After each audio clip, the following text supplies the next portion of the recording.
Good morning all of you. जो आज का हमारा टॉपिक रहेगा, ह्यूमरस नेक का एपी व्यू कैसे करते हैं। ये वीडियो 8 से 15 मिनट के बीच में होने वाली है। ये जो वीडियो स्पेशल रहेगी, इमेज के ऊपर बेस रहेगी। हम समझेंगे कि हमारे सामने अगर कोई भी पेशेंट आते हैं तो वो पेशेंट के अकॉर्डिंग कैसे किसी भी व्यू को परफॉर्म करें, जिसमें हम सीखेंगे जी डिटेल से, जैसे हम प्रीवियस वीडियो में डिस्कस करते आए हैं। लेकिन आज की वीडियो हमारी स्पेशल है और ये वीडियो अगर आप स्किप करते हैं तो आपको ये वीडियो समझ में नहीं आएगी। तो मैं यही रिक्वेस्ट करूंगा कि ये वीडियो अगर आप डिटेल से देखते हैं तो आपके सामने ह्यूमरस नेक का जो एपी व्यू है वो बहुत ज़्यादा तरीके से क्लियर होने वाला है। तो हम वीडियो की शुरुआत करते हैं। सबसे पहले हमारे सामने जो व्यू है ये हमारा है ह्यूमरस का नेक का एपी व्यू कैसे करें। यानी कि कभी भी ह्यूमरस के नेक को हम एक तरफ से गर्दन भी बोलते हैं।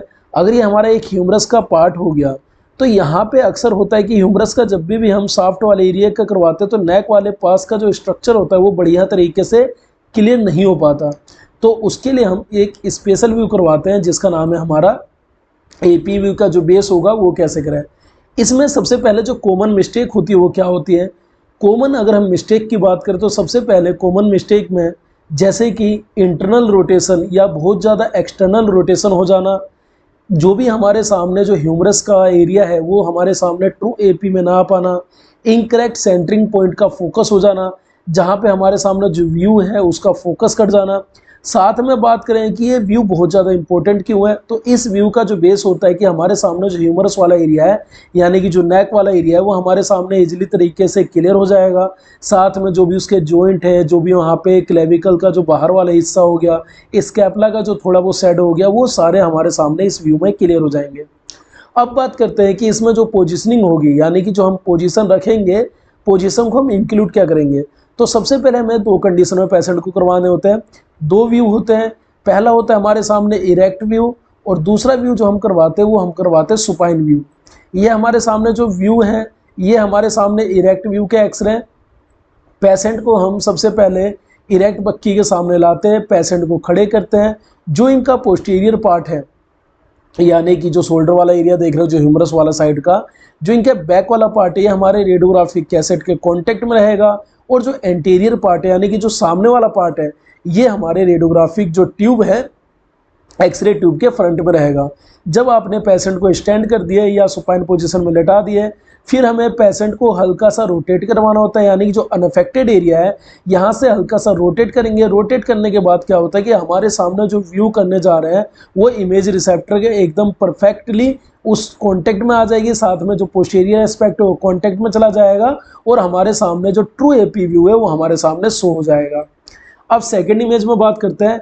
ये हमारे सामने सुपाइन पोजीशन में, जैसे हमने व्यू के लिए ऊपर बात करें कि हम एपी व्यू को कैसे परफॉर्म कर रहे थे इरेक्ट पोजीशन में, उसी तरह हमारे सामने होती है सुपाइन पोजीशन। ये अक्सर यूज करे जाते हैं किसी भी ट्रोमा केसेस में।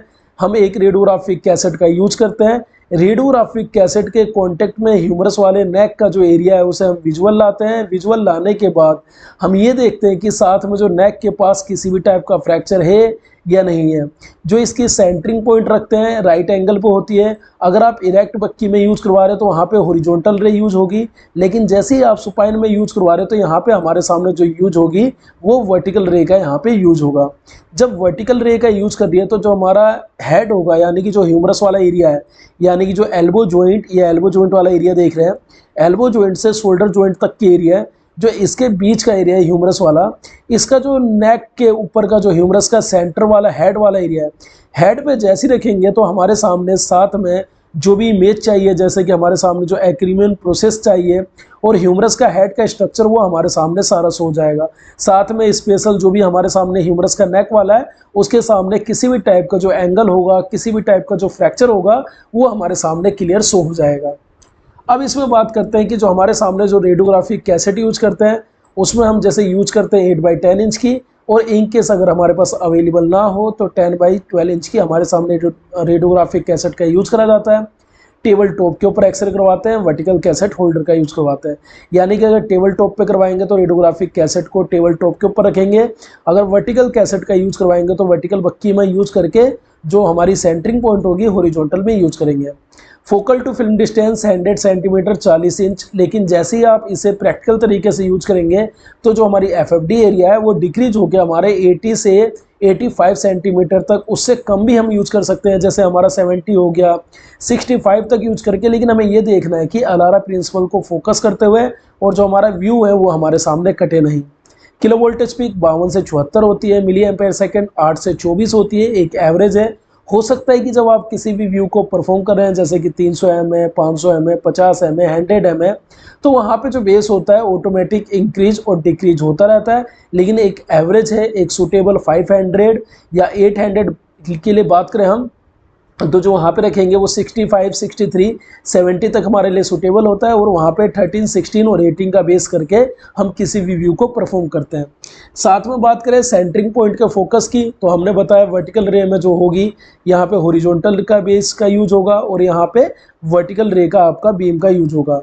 अगर ये इरेक्ट बक्की के सामने हम करवा रहे हैं तो हॉरिजॉन्टल रे यूज करेंगे, और हम सुपाइन में करवा रहे हैं तो हमारे सामने जो होगा वो वर्टिकल रे का यूज होगा। जो इसका हेड होगा हमें ये देखना है, जो ह्यूमरस का हेड है, यानी कि जो ह्यूमरस वाला हेड वाला स्ट्रक्चर हो गया, उसके बेस पे हम इस व्यू को फोकस करेंगे, जिससे कि हमारे सामने जो ह्यूमरस का नेक वाला एरिया, हेड वाला एरिया, साथ में शोल्डर वाला एरिया, जो आसपास का स्ट्रक्चर है वो हमारे सामने कवर हो जाए। सेम सिचुएशन में हम APU में रखेंगे सुपाइन में कि हम किसे कंप्लीट करेंगे।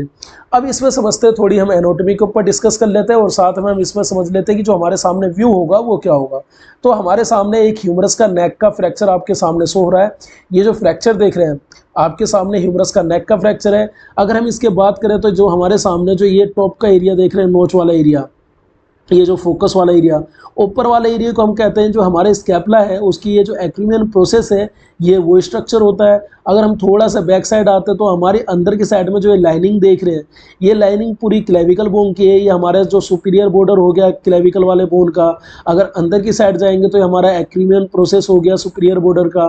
थोड़ा सा जाएंगे तो हमारा जो टिप्स है ये क्रोसेड बोन का हो गया। नीचे जाएंगे तो हमारे सामने जो गैपिंग देख रहे हैं ये हमारे सामने सब एक्रोमियल प्रोसेस का गैप हो गया है, उसके बीच में स्पेसेस का। अगर ये देखेंगे ये जो क्रोसेट प्रोसेस का जो एरिया है, जो बीच वाला सेंटर देखेंगे, साथ में अगर ये देखेंगे बाइसेप हमारा वाला एरिया हो गया, ह्यूमरस बोन होगी साथ में। ये हमारे सामने चेस्ट का जो शैडो आ रहा है, सॉफ्ट टिश्यू आ रहा है, यहाँ पे शोल्डर का जो भी सॉफ्ट टिश्यू स्ट्रक्चर है ये हमारे सामने सारा शो होता है। अब इम्पोर्टेंट होता है कि जो हम ह्यूमरस का नेक वाला APU करवा रहे थे तो उसमें इंक्लूड क्या क्या करते हैं।